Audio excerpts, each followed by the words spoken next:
Hii ni sehemu ya pili ya video yetu tukiwa Kibaigwa. Hapa tuko kwenye mji fulani hivi wa mkazi wa hapa. Huyo mama naye ana mawe ambayo yako kwenye mgodi uliopo juu huko, ambako ndo chanzo pia cha kuja huko. Sasa anataka tuonyeshe sample tuone yakoje mawe yake. Baada ya hapo tutaangalia cha kufanya. Mazingira ni mazuri, yanavutia kweli kweli jamani. Haya, mawe ndo hayo hapo. Mama anatolea sample hapo.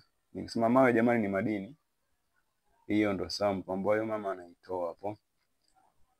Brother Teo amekaa anaiangalia, mtaalamu wa madini kabisa huyo.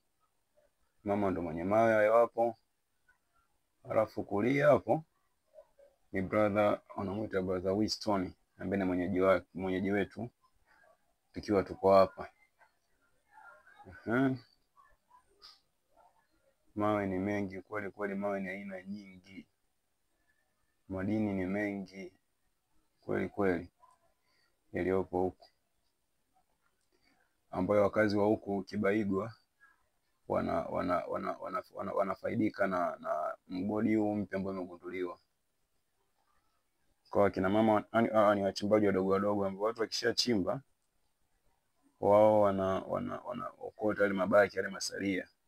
Kwa madini ambayo wanayapata au mawe wanayopata hawa hayana thamani hivyo, kwa sababu ni masalia au ni makapi, japo yana kazi yake ukimpata mtaalamu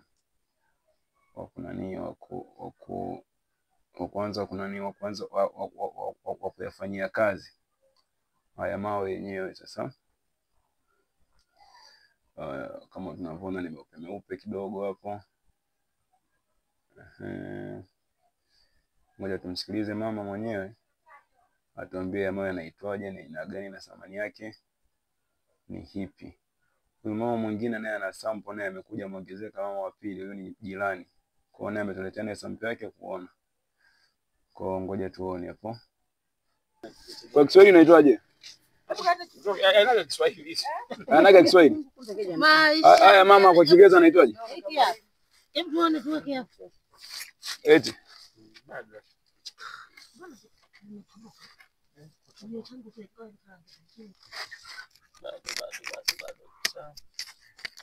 Hanijawa na madumu. Nyama dumu.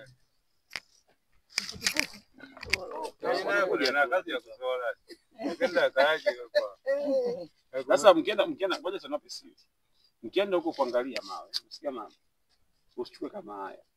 Tafuta Sasa shida nini hivi? Hawa wanaokota na sasa unajua kuna tajiri moja babangu, kuna tajiri moja hapa tulipookota akasema kwamba jamani vijana muwe mnawaachia wakina mama naye sehemu nyingine wanapata. Sasa mbona mnaokota tu mnamalizia wakina mama? Alizungumza kitu hicho baba huyo.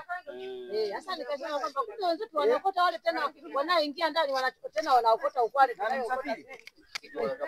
Kama hivi kweli nilivyokotaga hivi. Hivi kwa ile na mashine ya jamani. Anachukua ruba. Sasa hivi ndo wenyewe. Ndio wenyewe. Atulisi kama alafu ndugu yake ndio huyu. Sasa hii ndio huyu, lakini huyu unaona kuna tofauti.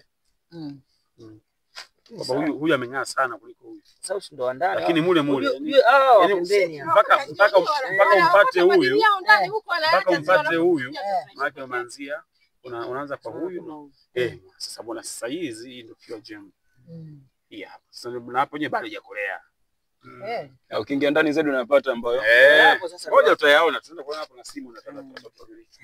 Jamani kama mama, asante. Haya mbarikiwe na baba. Haya, tumeshamaliza kuangalia sample ya mama zetu hapa. Haja turidhisha sana. Japo na mawe mazuri. Kwa hiyo tunaelekea kumuona mzee Aaron.